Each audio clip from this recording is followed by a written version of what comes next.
Programme میں خوش آمدید ناظرین. ہمارے پاس اسٹوڈیوز میں موجود ہیں ابصار عالم صاحب، تجزیہ نگار، ان کا بہت شکریہ. ابھی تھوڑی دیر میں ہمیں یہیں پر جوائن کریں گے مشرف زیدی صاحب جو ماہر ہے بین الاقوامی امور کے.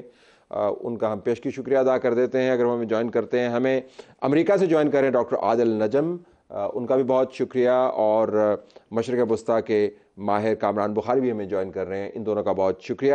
اگر میں کامران آپ سے کوئک فائر جان پاؤں، اور ساتھ ڈاکٹر صاحب سے بھی یہی میں سوال کروں گا کہ موجودہ صورتحال آپ کو ماضی کے جو کانفلکٹ ہے اس سے کتنی مختلف اور خطرناک لگتی؟ جی طلعت شکریہ. دیکھیں ماضی کے کانٹراسٹ میں یہ بہت مختلف نوعیت کی کانفلکٹ ہے، کیونکہ اس میں جو حملہ حماس کی طرف سے ہوا ہے وہ ایک بہت sharp increase in capability in trade craft کی نشاندہی کرتا ہے. اب تک یاد رہے کہ 2004 تک حماس جو ہے وہ سوسائڈ بامبنگز کرتا تھا، اور 2008 سے لے کے حال ہی تک راکٹ فائر ہوتا تھا ان کا مین ایمو. اب جس قسم کا یہ سوفسٹیکیٹڈ آپریشنل سیکیورٹی مینٹین کیے ہوئے، یعنی کہ انہوں نے کسی کو کانوں کان خبر نہیں ہونے دی کہ اتنی بڑی آپریشن کی پلاننگ چل رہی ہے، اتنے ہزار کے قریب لوگ تھے اس میں، اور مختلف طریقے سے انہوں نے حملہ کیا. تو اس کو بلو دا ریڈار رکھنا، اور وہ بھی اسرائیلی انٹیلیجنس سے دور رکھنا، یہ جو ہے ایک شارپ ٹریڈ کرافٹ کی اپنا انکریز کی نشاندہی ہے. اور اس وجہ سے میں سمجھتا ہوں کہ اب یہ جو جوابی کارروائی ہوگی اسرائیل کی طرف سے، یہ بھی بہت بڑے پیمانے پہ ہوگی. اور اب شاید اسرائیل کو نظر ثانی کرنی پڑے اپنے 2005 کے فیصلے کے اوپر، جب اس نے یونیلیٹرلی وڈرا کیا تھا غازہ اسٹرپ سے. آئی تھنک کہ کوئی بفر زون وغیرہ مینٹین کریں گے، کیونکہ ورنہ یہ ہے کہ you mow the lawn and until next time. Doctor صاحب، عادل نجم صاحب، اگر میں آپ سے پوچھ پاؤں، امریکہ کی طرف سے جو سپورٹ ہے اسرائیل کی، اس میں کوئی غیر معمولی آپ کو تبدیلی نظر نہیں آتی، ایکسیپٹ کہ جس طریقے سے بحری بیڑا انہوں نے اپنا موو کیا، جس طریقے سے انہوں نے بتایا کہ اسرائیل کو اپنے دفاع کا مکمل حق حاصل ہے، اور جس طریقے سے اسرائیل نے اپنی اب موبلائزیشن کی ہے، 3 لاکھ ریزروسٹ کو انہوں نے موبلائز کیا ہے، انہوں نے ٹاؤن جو ہیں بارڈرز کے آکوپائڈ ایریا کے وہ خالی کروا لیے ہیں، اور جو ان کے وزیر اعظم ہیں وہ کہہ رہے ہیں کہ ہم نے مشرق وسطیٰ کو تبدیل کر دینا ہے. تو یہ تو معاملہ جو ہے صرف اسرائیل کے حق کے دفاع سے آگے جاتا ہوا نظر آ رہا ہے. تو یو ایس میں جو ڈیبیٹ ہے اس کے اوپر آپ ریفلیکٹ کیجئے گا، وہ کیا ہو رہا ہے وہاں پہ؟ جی شکریہ. میرے خیال میں آپ نے درست کہا کہ یہ اب اسرائیل کے دفاع کا مسئلہ نہیں ہے، یہ تو ایک نئی اسرائیل بنانے کا مسئلہ ہے. اور ایک طرح سے آپ اگر میں حماس کو الگ کر کے اگر پیلسٹینینز کی بات کروں، کیونکہ اس سارے کھیل میں جس کی اگر بات ہوتی نہیں ہے تو وہ پیلسٹینین لوگ ہیں. پچھلے کئی 2-1 سالوں سے ہم گیم اس طرح کی بات کرتے تھے جیسے سعودی عربیہ اور امریکہ بیٹھے گا اور فیصلہ کر لے گا اور باقی کہیں گے جی سر، یا بیچ میں ایران کو کچھ دے دیں گے، ٹرکی کو کوئی دے دیں گے.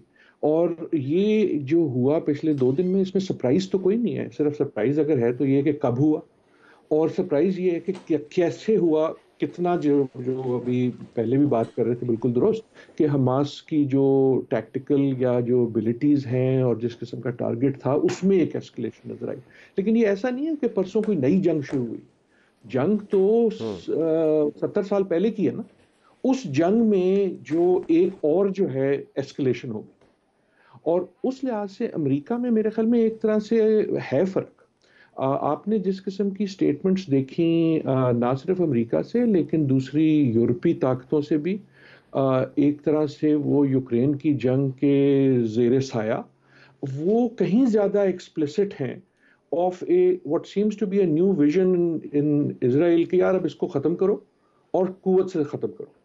اب اس کا یہ مطلب نہیں کہ پرسوں جو ہوا وہ اسرائیل کی طرف سے پہلے ہوا، لیکن ایک طرح سے جو آپ لفظ پچھلے کچھ مہینوں میں سن رہے ہیں، نیز تو نابود کر دینا، نئے نقشے نکال دینا جس میں کوئی فلسطینین پریزنس ہے ہی نہیں، جس قسم کی ریٹرک ہے آپ، وہ تو سارٹ آف اینڈ گیم والی بات آ رہی ہے نا. اور وہ اینڈ گیم میں جو میرے خیال میں کانفیڈنس آ رہا ہے، ڈیسپریشن آ رہی ہے حماس کی طرف سے اور پیلسٹینینز کی طرف سے، بہت زیادہ ڈیسپریشن، پارٹلی کیونکہ ان کی تو کوئی سنوائی نہیں، اور اس ڈیسپریشن کا ہم نے ایک کینیٹک اثر بھی دیکھا اور اس کا ہم پولیٹیکل آواز بھی سنتے ہیں. اور ایک قسم کی فنالٹی آ رہی ہے اسرائیل کی طرف سے کہ آپ نے غازہ کا پانی بھی بند کر دیا، آپ نے بچوں کے لیے بجلی بھی بند کر دی، آپ نے بلڈنگز بھی تہس نہس کر دی. تو یہ چیزیں نہیں ہیں جو ہونی ہیں، یہ تو ہو رہی ہیں. And the reaction on the west this time I think is even more profound, کیونکہ اس پہ یوکرین کا بھی ایک طرح سے سایہ ہے. آپ ہر قسم کی کنسپریسی بھی سنتے ہیں، شاید صحیح بھی ہو، کہ جی یہ تو رشیا کروا رہا ہے، لیکن it is getting muddled in a lot of things where it is becoming even more dangerous. لیکن ایسا نہیں ہے کہ نئی چیز ہوئی ہے یا ہم میں سے کسی کو سرپرائز ہونا چاہیے. ٹھیک ٹھیک. تو کامران، اگر میں آپ سے پوچھ پاؤں کہ بین الاقوامی ریئیکشن کا ذکر ہو رہا ہے، بین الاقوامی ریئیکشن کا عموماً اظہار جو ہے وہ سیکیورٹی کونسل کے بیانات سے ہوتا ہے، لیکن اس مرتبہ غیر معمولی واقعہ ہوا کہ سیکیورٹی کونسل کا ان کیمرہ اجلاس بھی ہوا اور وہاں سے کوئی کنسنسس کی سٹیٹمنٹ نہیں نکل پائی.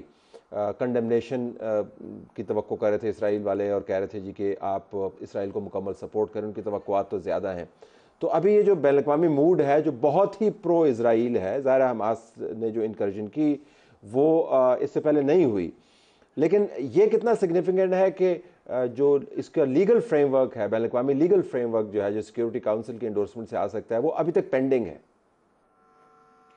دیکھیں، اب حالات بہت مختلف ہو چکے ہیں، وقت کے ساتھ ساتھ جو ہے دنیا بدل گئی ہے. اس میں یوکرین کی جنگ چل رہی ہے، that's a priority at least. I mean from an American point of view یہ تو مطلب ڈسٹریکشن ہے نا، because that was the focus.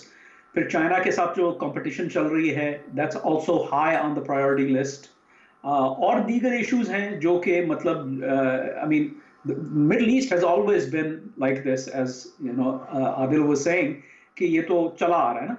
لیکن اب یہ ہے کہ یہ جس نوعیت کی اب مطلب کانفلکٹ ہو رہی ہے، جس لیول پہ ہو رہی ہے، آئی تھنک کہ جو ہے ظاہر ہے اب اس طریقے سے جو ہے وہ یوں کہیں کہ شانہ بشانہ اسرائیل کے ہونا مشکل ہے. کیونکہ الٹیمیٹلی مسئلہ یہ ہے کہ ایک رائٹ ونگ گورنمنٹ ہے، فار رائٹ ونگ گورنمنٹ ہے اسرائیل کے اندر، جس کو تقریباً آدھی اسرائیلی آبادی نہیں پسند کرتی. تو اس کو بھی آپ نے فیکٹر ان کرنا ہے.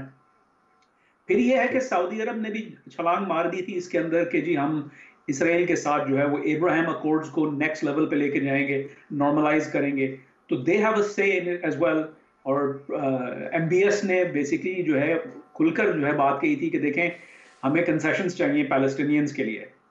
تو یہ ساری چیزوں کو مد نظر رکھنا پڑتا ہے. اینڈ آئی تھنک کہ یو ایس کے لیے اب اس طریقے سے کہ گو کہ حماس پہ I think there is know compromise, اور ایران پہ بھی جو ہے اتنی لچک نہیں ہے. لیکن گو ہم دیکھ رہے ہیں کہ اوپن سورسز میں جہاں یہ بات آ رہی ہے کہ ایران کا اس میں جو نا ہاتھ ہے، یہ بات بھی آ رہی ہے کہ بھئی ہمیں پکی طرح سے پتہ نہیں ہے. یہ یو ایس آفیشلز بھی کہہ رہے ہیں، اسرائیلی آفیشلز بھی کہہ رہے ہیں.